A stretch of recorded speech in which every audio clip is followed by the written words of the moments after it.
¿Qué tal? Bienvenidos a Explora, este programa del Ministerio de Educación de la Nación. La idea es convocar a prestigiosos investigadores del país para que ellos nos acerquen a los temas centrales de la ciencia contemporánea. Hoy nos vamos a ocupar del ADN, del ácido desoxirribonucleico.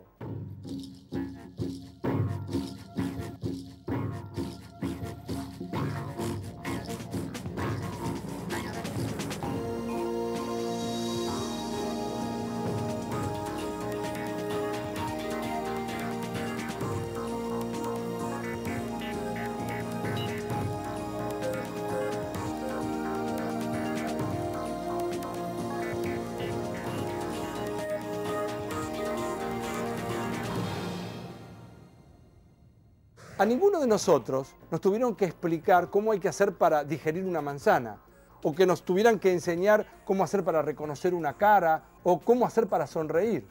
De hecho, son operaciones muy complejas, hacemos muchas de esas, y ni siquiera sabemos cómo. Es que tenemos una cantidad de instrucciones que son muy precisas y muy exactas. Por ejemplo, si uno estuviera en una biblioteca, tendría algo así como 30.000 libros. En cada uno de los libros habría una instrucción, un gen. Por ejemplo, uno sacaría un libro de la biblioteca y diría, ¿cómo hay que hacer para enfrentar el frío? Pero la naturaleza ha encontrado un sistema mucho más eficiente para almacenar la información. Más eficiente, digo, que tener una biblioteca llena de 30.000 libros. Todas las instrucciones caben dentro de una célula, Es por eso que los invito a este viaje hacia el interior de nosotros mismos, para poder entender qué es el genoma.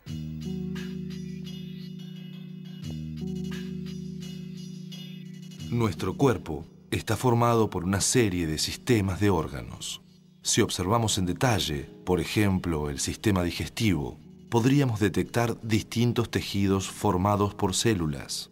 Todas nuestras células tienen una característica en común, tienen núcleo. Y dentro de ese núcleo hay moléculas de ADN. Son nuestros cromosomas. Los humanos tenemos 46 cromosomas y cada cromosoma humano está formado por una única molécula de ADN enrollada alrededor de proteínas. La estructura de la molécula de ADN es siempre la misma. Esa es nuestra biblioteca. Esa es la biblioteca que contiene la información, toda la información que necesitamos para la vida. Pero lo sorprendente es que no hay una sola biblioteca. Hay 100.000 millones de bibliotecas, una por cada célula y encima por duplicado y repetidas. Al respecto, conversamos con el licenciado Gastón Westergaard, de la Universidad de Mar del Plata. El ADN o ácido desoxirribonucleico está formado por nucleótidos, que son sus componentes fundamentales de esta molécula.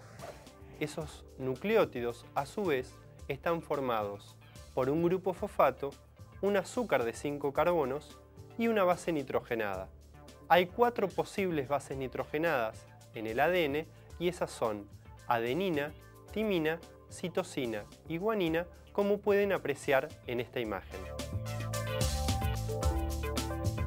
Estos nucleótidos en el ADN se van pegando unos sobre los otros a través de uniones químicas específicas y forman una de las hebras del ADN. El ADN está compuesto por 2 hebras complementarias entre sí.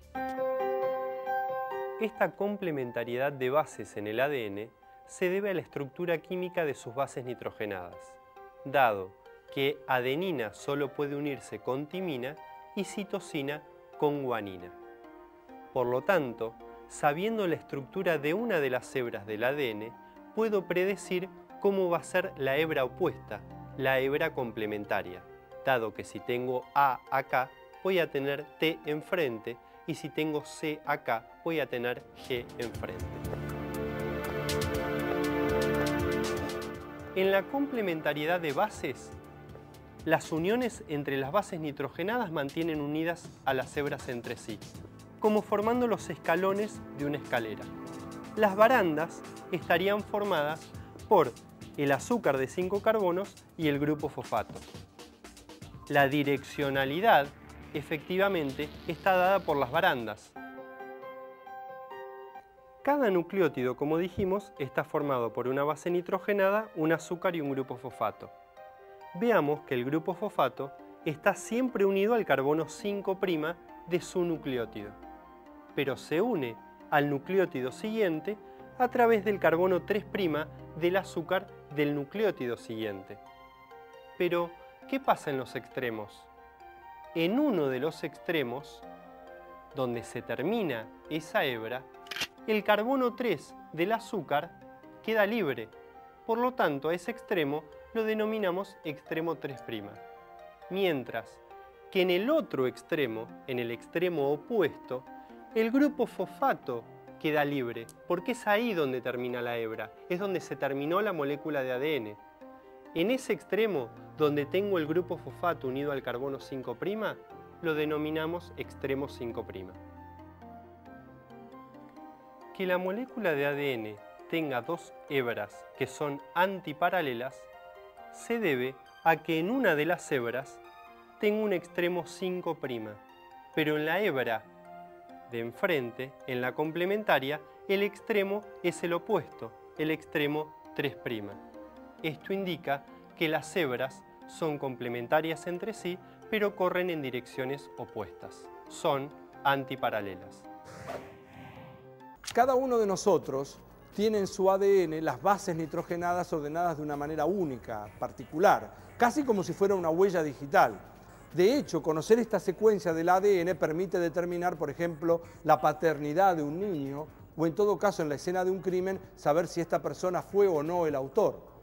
Fuimos a consultar al doctor Daniel Corach, de la Facultad de Farmacia y Bioquímica, para entender cómo la utilización del ADN de esta forma permitió identificar a algunas de las víctimas de la dictadura militar.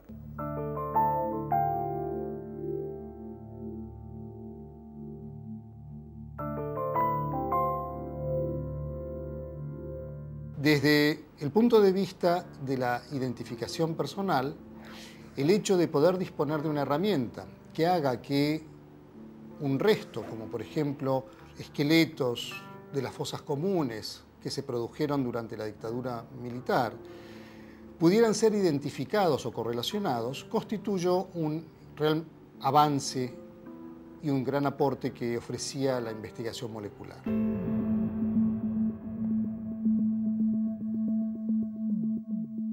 El análisis molecular de estos restos nos permitió, por un lado, reconstruir individuos, dado que conjuntos de huesos no siempre podían ser simplemente reconstruidos, y por otro lado, correlacionar la información presente en estos huesos, en estos cadáveres, con individuos vivos a través de la comparación de los marcadores genéticos.